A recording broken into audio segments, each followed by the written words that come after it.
अनुपात समानुपात के most important questions discuss कर रहे हैं। कैसे क्वेश्चंस आपके एग्जाम में पूछे जाते हैं उन क्वेश्चंस को देखेंगे आज इस सेशन के अंदर। देखिए अनुपात समानुपात का पहला क्वेश्चन हम ले लेते हैं। पहले क्वेश्चन में हमारे पास देखिए क्या दे रखा है, दो संख्याएं x और y इस प्रकार है कि x के 18% और y के 8% का योग। x के 18%, तो बच्चों इस परसेंट को थोड़ी की देर के लिए भूल जाइए। क्या करना है, x का कितना है 18, तो इसे लिखो 18x ऐसे लिखना है, और y के 8%, तो इसे लिखो 8y ऐसे लिखना है बच्चों आपको। उसने कहा का योग, इन दोनों का योग x के 22%, तो 22x लिखोगे आप, प्लस y के 36%, इसे 36y लिखोगे। के योग का 1/3 है, इसका 1/3 है, ये बराबर में कर लो, ऐसे लिखना है। फिर इस 3 को इधर लाके गुणा कर दो, 18 × 54x प्लस 8 × 24y बराबर हो जाएगा 22x प्लस 36y। अब बच्चों क्या करना है, x में से x की वैल्यू माइनस कर दो, 4 में से 2 2, 5 में से 2 3, 32x बराबर, इसको उधर ले जाएंगे तो 12y। अब इन्हें पहले काट लो, जैसे 4 × 8 32 और 4 × 3 12 बराबर 3y। अब x के साथ जो है वो y का मान है, y के साथ जो है वो x का मान है, तो 3:8 हो गया x और y का अनुपात। x और y का पूछा था तो इसलिए 3:8। इस तरीके से सोल्व करेंगे। यहां परसेंटेज का कोई रोल नहीं है, कट जाता है आपस में, ठीक है। एक संख्या और उस 20 का मध्यानुपाती 50 है, वह संख्या क्या है। दो संख्याओं का मध्यानुपाती हमेशा क्या करना है आपको, जैसे यहां 50 दिया है तो आप लोगों ने क्या करना है, इसका वर्ग, जो मध्यानुपाती दिया है उसका वर्ग कर लेते हैं। अब यहां दो संख्याएं, एक संख्या और 20, जो संख्या दी है उससे इसको भाग कर दो, दूसरी संख्या आपकी निकल के आ जाएगी। ये देखिए, इससे काटू तो ये 25 पंजे 125 बन गया, तो आपका आंसर हो गया ऑप्शन ए। मध्यानुपाती का वर्ग करके जो भी संख्या दी है उससे भाग करते हैं, दूसरी संख्या निकल के आ जाती है। पी क्यू और आर की दैनिक मजदूरी 5 7 8 है। ये टाइप के क्वेश्चन बहुत पूछे जाते हैं। 5 7 8 के अनुपात में इनकी मजदूरी है। यदि क्यू रुपए 560 प्रतिदिन कमाता है, तो आपने क्यू का, देखिए यहां क्यू की कमाई दे रखी है 560, अनुपात में क्यू का वैल्यू देखिए, अनुपात के हिसाब से क्यू कितना है 7। इसका मतलब हम मान के चलेंगे कि 7 हिस्से 560 के बराबर है, 7 × 8 = 56 80, एक हिस्सा 80 के बराबर है। आप हमेशा एक हिस्सा निकाल लीजिए। अब यहां देखिए इसके पी के कितने हिस्से हैं 5, क्यू के तो 7 थे ही, आर के कितने हैं 8। अब आप देखिए क्वेश्चन में पूछा क्या है, उसने कहा आर और पी की क्रम से दैनिक मजदूरी क्या है। आर की मजदूरी, आर कितने हिस्से हैं 8, एक हिस्सा 80 के बराबर है, तो 8 हिस्से, इसका 8 गुना 640, और पी 5, 8 पंजे 40 400, 640 और 400 इनका अनुपात हो जाएगा। इस तरीके से आप लोग इसे फाइंड आउट कर सकते हैं। एक राशि को क्रम से 5 7 11 15 के अनुपात में ए बी सी और डी के बीच बांटा जाता है। यदि सी और बी से, सी को बी से 2480 रुपए अधिक मिलते हैं, सी को बी से कितने ज्यादा मिल रहे हैं, उतना आप यहां से संख्या अनुपात में से निकालें कितनी ज्यादा है। देखिए सी है 11 और बी है 7, इन दोनों का अंतर कितना है 4, मतलब 4 इससे ज्यादा मिलते हैं इसको। लेकिन उसने रुपए के हिसाब से बोला है 2480 ज्यादा मिलते हैं, तो इसका मतलब 4 हिस्से 2480 के बराबर हो गया बच्चों।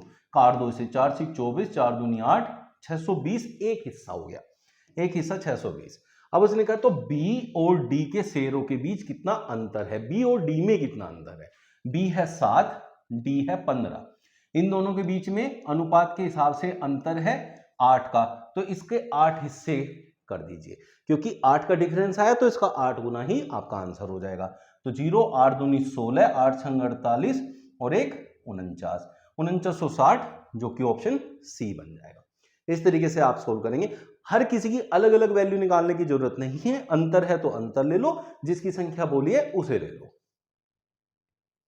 एक त्रिभुज की भुजाओं का अनुपात है 1/3, 1/5, 1/4। जब भी आपको बटे में अनुपात देता है तो आप उनकी संख्याओं से, उनकी संख्याओं के लैसे से उनकी गुणा कर दीजिए। जैसे 3, 5, 4 का जो लैसे होगा वो होगा 60, तो 1/3 को 60 से गुणा करिए, 20 आएगा, तो अनुपात बनेगा 20 अनुपात। यहां 5 से 60 को भाग करिए, 5 यहां 60 को भाग करिए, 5 से आया 12, और 4 से 60 को भाग करिए, 15 आया। तो जो अनुपात है इन तीनों के बीच का वो ये है, अगर बटे से आप आंसर नहीं निकालना चाहते, एक्स वाई से बचना चाहते हैं, तो ये अनुपात हो गया। अब इसके हिसाब से आगे काम करेंगे। इसका परिमाप 141 है। परिमाप होता है बच्चों सभी भुजाओं का योग। तो ये जो अनुपात वाली भुजा है इनको जोड़ लीजिए, उसका कितना गुना ये है वो चेक कर लीजिए। 5 2 7 2 3 4 47, टोटल इससे 47 बने। मतलब जो त्रिभुज का अनुपात दिया है उससे उसके हिसाब से परिमाप 47 बनता है, लेकिन उसने परिमाप बोला 141। ये देखिए इसका कितना गुना है, 3 गुना।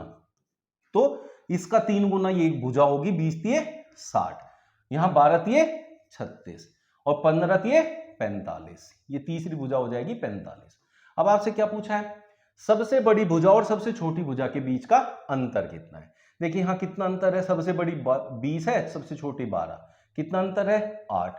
एक हिस्सा कितने के बराबर है 3 के, तो 8 तिये 24, नहीं तो जो संख्याएं निकाली उनमें से माइनस कर दीजिए, तब भी आपको आंसर मिल जाएगा। 1.2 और 10.8 के बीच औसत अनुपातिक माध्य, औसत अनुपातिक माध्य निकालना है इन दोनों का। जब भी आपको औसत अनुपातिक माध्य चाहिए तो जो भी संख्याएं दी हैं इन दोनों की आप कर लीजिए गुणा, 10.8 गुणा में 1.2, इनको गुणा करके जो आएगा उसका रूट आपका अनुपातिक माध्य होता है। तो गुणा कर लेते हैं। ये देखिए 12 अट्ठे 96, 12 एकम 12, 2 अंकों के बाद पॉइंट लगाएंगे, रूट करेंगे जो कि 3.6 के बराबर आ जाएगा। 36 का वर्ग 1296 होता है, 2 अंकों के बाद दशमलव है तो 1 अंक पे दशमलव रह जाएगा, ये हो गया 3.6। अब उसने कहा है 0.2 और 1.2 के तीसरे समानुपाती। तीसरा समानुपाती हमेशा पीछे वाली संख्या का वर्ग, मतलब 1.2 गुना 1.2 बटे में पहली संख्या करते हैं तो आ जाता है। ये पॉइंट हटा दो, 12×6 7.2, ये हो गया आपका तीसरा समानुपाती इन दोनों संख्याओं का। अब उसने कहा है इसका और इसका अनुपात चाहिए, मतलब 3.6 अनुपात 7.2 चाहिए, 1 2 2, मतलब इसका 2 गुना होता है, 1 और 2 का अनुपात हो गया ऑप्शन डी। एक राशि को ए, बी और सी को क्रम से 2 3 7 के अनुपात में बांटा जाता है। यदि बी का शेयर 15,000 है तो देखिए बी अनुपात में कितना है, बी अनुपात में है 3, मतलब 3 हिस्से 15,000 के बराबर है बच्चों, तो एक हिस्सा हो गया 5,000 के बराबर। उसने कहा बी और सी के शेयरों में क्या अंतर है, तो बी और सी का जो अनुपात में मान है ना उनका अंतर देखो कितना है। बी और सी में यहां 3 और 7 में कितना अंतर है 4, तो इसका 4 गुना आपका आंसर हो जाएगा, क्योंकि एक हिस्सा 5,000 है तो उसका 4 गुना कर देंगे तो 5 चौक 20,000 आ जाएगा। ऑप्शन ए, वैल्यू नहीं निकालनी है, सीधा उसका अंतर आप वहां से निकालें अनुपात से और यहां पे उसकी गुणा कर दें।